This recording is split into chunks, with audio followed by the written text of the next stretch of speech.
Hello everyone, welcome back to Chibi and Chill, the anime podcast, the podcast that talks all about all things anime, all things manga, anything that you're kind of thinking Japan related, it's about anime, it's about manga, I'm going to be talking about it on this podcast, so be sure to subscribe to make sure you don't miss an episode. So I'm your host Ryan and I'm a massive anime and manga fan, and I have been for many years, since the 90s, since I was a kid. And that fad has never truly ended. So a few things before we dive into today's episode. Down in the episode show notes you'll find links to my Etsy shop where you can find a bunch of anime themed goodies for you to shop and enjoy.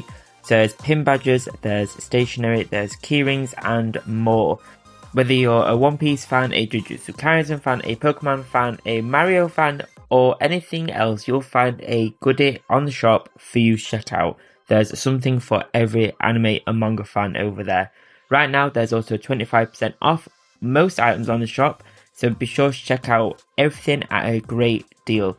The link is down in the footer in the show notes, so be sure to check out my Etsy shop, Chibi merch on Etsy. If you're a gamer, much like me, then why not check out Razer? You can find a bunch of accessories from mouses, keyboards, headsets, mouse mats and more, to the bigger stuff like gaming laptops and desktops. Over on Razer website, link down below, you can shop a whole host of gaming accessories from the Chroma range, which is all colourful, which is my favourite stuff, to more sleek black stuff, including even their own merchandise, clothing, bags and accessories.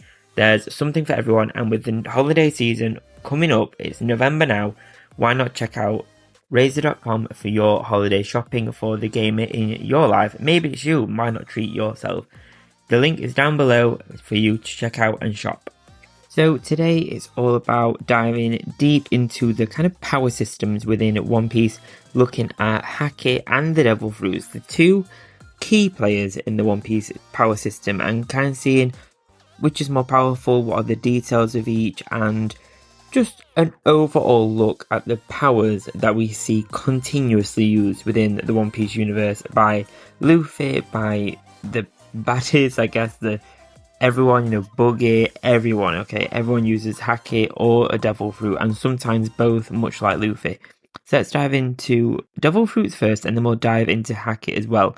I'll go through all of how Haki is used, the different types of Devil Fruits, and everything in between. If it's something about Haki or a Devil Fruit, I'll probably, more than likely, cover it in this podcast episode. So let's dive into our first section, all about One Piece and the types of Devil Fruit.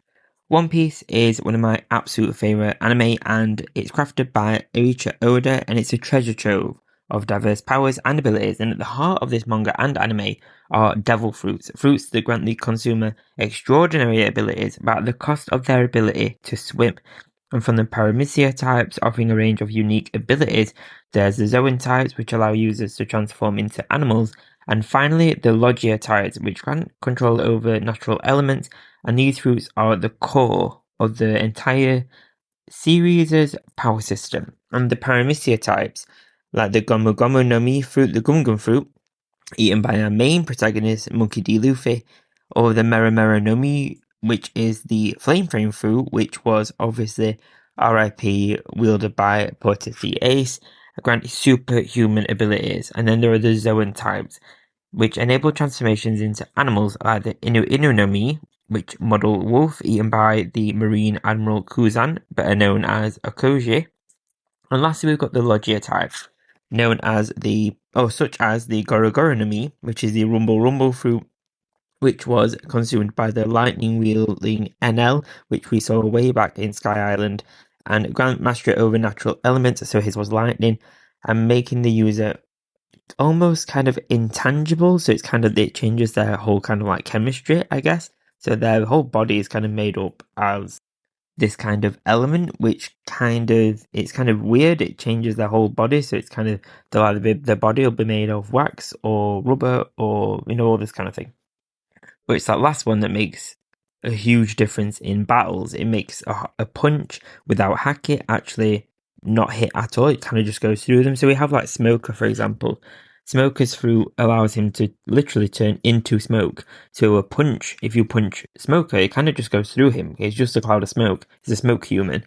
So it kind of changes the whole dynamic of an entire battle thanks to the specific type of devil fruit you get. And with devil fruits, it's kind of always a gamble of which power you'll actually get. Each of them seem to be as powerful as the last, and a lot of it depends on the actual user of the fruit. So kind of how to train, how to wield the abilities, how to have a devil fruit awakening as well, which we've seen a handful of times in the show, in the manga and the anime, and this allows quite a drastic change in the power shift of the devil fruit itself. So we saw it with Don Flamingo and his awakening back in Dressrosa, and it caused a huge shift in the battle and how that battle kind of played out. But then in One Piece, we've also got Haki, and in the world of One Piece, it's a manifestation of an individual's inner spiritual energy or willpower, and it's a kind of latent ability present in all living beings, but only a few have the potential to actually awaken and master it. And there are 3 types of Haki, and each with distinct capabilities and uses. So Kaneboshiko Haki or Observation Haki allows users to perceive the presence of others around them, sense intentions, and predict movements. This one is almost a little bit like seeing the future, but through your own kind of energy. It's really, really strong, and it's like a heightened sense, granting an almost precognitive ability to anticipate an opponent's actions. And this form of Haki is so powerful. It's instrumental in not just battles, but also in evading surprise attacks from the back, for example, or the environment around you, or detecting hidden enemies. So you can kind of use it to get a true reflection of who is around you, what their intentions are, what their potential next move is going to be. So you can kind of essentially see the future. And we see the use of this one a lot with Katakuri in Whole Cake Island and his whole battle with Luffy in the Mirror World, and that kind of foresight that uses. Oh, we see it a lot of the time actually. Every time we kind of see Katakuri, we end up seeing his power, well, this Haki ability like this. But we see it a lot in those kind of moments and being able to see what people are going to do next. Then there's the Boshushoku Haki. Apologies if I'm saying these horrendously. I never actually said the Japanese word aloud until now, but commonly referred to as the Armament Haki, which enables the user to manifest their spiritual energy as an invisible armor or coating, which is the one that we see a lot of the time on Luffy, and Gear 4 for Luffy is just covered in it. And this coating allows them to bypass the intangibility of Devil Fruit users and truly strike their bodies. So this one, like I've said, if you punch Tomoka without Armament Haki, you would just punch straight through him. But with Haki, on Armament Haki, when using this, you'll hit his actual body. So it's kind of an extra layer to bypass the Devil Fruit ability of being kind of punchable or non-punchable. But beyond its defensive capabilities, it grants the user ability to deliver far more potent and direct attacks. Essentially, it makes them capable of striking Logia-type users who would otherwise be untouchable. Again, like we said with Smoker. But lastly, the rarest and most exceptional form of Haki is Hoshoko Haki, known as the Conqueror's Haki. And this we'll speak a little bit more about and learn a little bit more about. But first, let's have a tiny little break and then we'll carry on about the power systems of the One Piece world. The festive season is here, and with that is my new range of Christmas card designs over on Thortful.co.uk. Over there you'll find my 3 new Christmas cards for mum, boyfriend and husband, all available to purchase right now in a bunch of new sizes, including ones filled with chocolate, champagne, flowers, and your normal standard A5 and A4 cards. Show notes to shop my 3 new Christmas cards, a Father's Day card and a Happy Birthday card. So be sure to check out thoughtful.co.uk for your Christmas cards this year. So Conqueror's Haki is the rarest and most exceptional and kind of strongest form of Haki, and it's the testament to one's overwhelming spirit and willpower, enabling the user to dominate the wills of others. And those with this ability possess an aura so potent that it can render weaker willed of individuals unconscious or sway the disposition of creatures and adversaries in the vicinity. So it kind of controls the actions of another, and a lot of the time this is making people pass out to kind of get through a crowd of enemies, or actually making them turn away or just disappear. Not like magic, but like disappear as in like turn away, run away kind of effort. But this haki is a testament to a person's leadership, strength, and the ability to influence and conquer the spirits of those around them. So it's not something that's easily trained or easily kind of come across. We see it with Luffy, obviously as protagonist, but we see it in other characters as well, and everyone is super, super kind of in awe when they realize that the person they're looking at or witnessing can use Conqueror's haki. And it's something that is major power. It's like a major power boost. Kind of knowing that someone has the ability to use Conqueror's Haki completely changes the dynamic of the battle, because the potential to use it at any point could just happen. And depending on how powerful the opponent is, it depends whether they'll be able to withstand it or whether they'll just pass out. But the mastery and application of these different haki types play a pivotal role in the battles, and allowing users to counteract Devil Fruit abilities, enhance their own fighting abilities, such as the Armament haki, and in some cases, assert their dominance over others with the Conqueror haki. And the complexity and depth of haki serve as a fascinating layer in the kind of dynamics within the world of One Piece and the power systems with Devil Fruits haki. And then you've got the kind of swordsmanship and swordplay as well, which kind of paired with everything else kind of adds an extra layer. But adding intrigue and unpredictability to the kind of already diverse range of abilities in this anime series and the manga.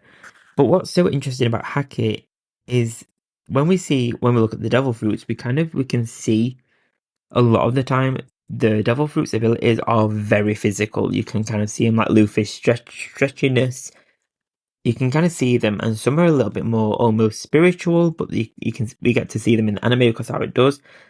Also, it's a bit rubbish we didn't actually see the abilities, but Big Mom's kind of treat or life kind of ability where she can kind of suck someone's life force away. I wonder if can other people see that, or is it just us that can see it for the sake of storytelling? That's kind of interesting.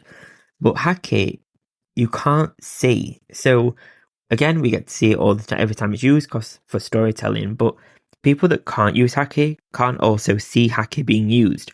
So gear 4, for someone that can't see haki, would look completely different. The person wouldn't be able to see all of the swirly pattern on Luffy's chest, Luffy's arms, being that like red-black colour.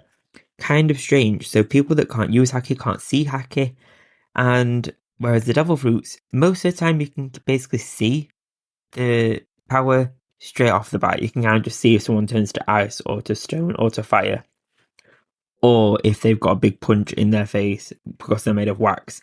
You can kind of see it's really big tell, whereas Conqueror's Haki, for example, is a pure energy fight. It's a pure energy power, so it's kind of, once it's being kind of used, you can't actually see it or anticipate it. It kind of just happens, which makes it super, super powerful. Pair that with the Devil Fruit user that can use every other type of Haki, it's an insane powerful person. It's Luffy essentially. But what makes One Piece battles so exciting, albeit long, is the interplay between Devil Fruits and the Haki. So the strategic use of Haki can counteract the Devil Fruit abilities, creating intense and kind of world-bending battles. For instance, Luffy's mastery of Haki enhancing his Gum Gum abilities and allowing him to challenge Logia users. And it's his ability and synergy between the two power systems of Haki and Devil Fruits that make One Piece battles kind of different to what we might see in normal anime, but also makes them as super unpredictable. And kind of, it's amazing that the One Piece world hasn't just blown up, completely blown up, from the amount of power that is in both the Devil Fruit and Haki. But the powers not only serve as the backbone of battles, but also contribute to character development quite a lot of the time. And this underlying theme for One Piece is the pursuit of power and its responsible use, and the sacrifices made for it are the recurring themes that we see in the manga and the anime, and shaping the journeys of these awesome, kind of really deep characters. Like every time Luffy kind of loses a battle or struggles to win a battle, we always see this kind of struggle when he starts to level up and get a bit stronger and bit stronger, but it's always this fight and this really kind of, I don't want to say awkward, but kind of tiring moments where we see Luffy just drained and can't use Haki anymore because, Gear 4 drains the Haki so much that you can't use it for 10 minutes after. And it's kind of that energy usage and this draining of a character that has to try and get stronger in order to use Gear 4 more or use Haki stronger or use it in a different way. And it's that kind of character building. A lot of times in anime, we see the character get stronger when they win a battle and the next battle they go into, they're stronger. In One Piece, it's kind of different. We kind of see Luffy struggle and lose, or the other team, other Mugiwaras lose, but they get stronger from the loss, which makes it much more relatable almost, in a way, much more human. And I think that is why it's super different as an anime and makes it one of my favourite ones. But seeing all these devil fruits and haki and swordsmanship layered on top of each other just makes it super interesting. You never know what devil fruit you're going to get. There's people around the One Piece world that search for these specific devil fruits, a bit like Don Flamingo, searching for the Opop no Mi, which is a fruit that Trafalgar Law has, because it has a very certain ability and he wanted that specific use, or a person to have that specific use. And there's this kind of interplay of being able to use super powerful haki such as Colour of Arms, and how, yet again, these more and more layers. I think the more times we look at One Piece, the more intricate this world gets. And it just tells you all about how intricately planned One Piece is and how deep the story actually runs, because we keep getting more references, more power system kind of details and how it all works, and it's so interesting. I think if I had a devil fruit, you can't really choose a haki, you can kind of train it, but if I could choose a devil fruit, I think I would like I don't know, I would like to turn into an animal, but I'd be really upset if I didn't get a really nice one. Imagine just being a cat for a day. Like, is there one that turns into just a cat? Or is it always like, I don't think I'd like the giraffe one that we saw at the World Government Place. I don't think I'd like that one. But I would like a sloth. That's cute. That's nice. Not very useful in battle, I have to say. I'd probably die. But it's very cute. Imagine the cuteness. You can probably make a lot of money just going, oh no, because you'd be in a zoo. Anyway, random tangent. But yeah, what devil fruit would you pick if you could pick a devil fruit? The most real life useful one will probably be robins, being able to kind of make your hands kind of come out of different places in the house and do chores without even moving your actual self. That feels the most useful. You don't have to go downstairs to get something, you don't have to go upstairs to get anything. You could probably just make a hand sprout out and bring it downstairs. That's cool. Actually, yes, I think I've talked myself into that one. But let me know, leave a review and let me know what devil fruit would you choose from the One Piece system, and what do you think is the coolest haki kind of type power? Let me know what haki you think is the best one. I think Conquerors, but let's.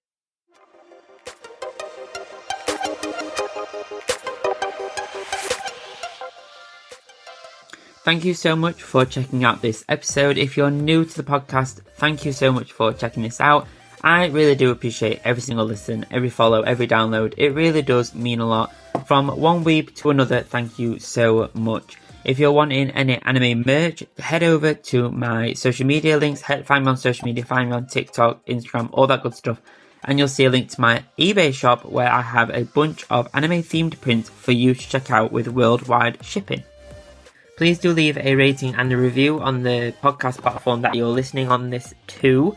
It really does support the show. It only takes a few seconds and it's free. I cannot ask. If I ask one thing of you, I'd ask that. Please do leave a rating and a review. Even if it's not great, please let me know.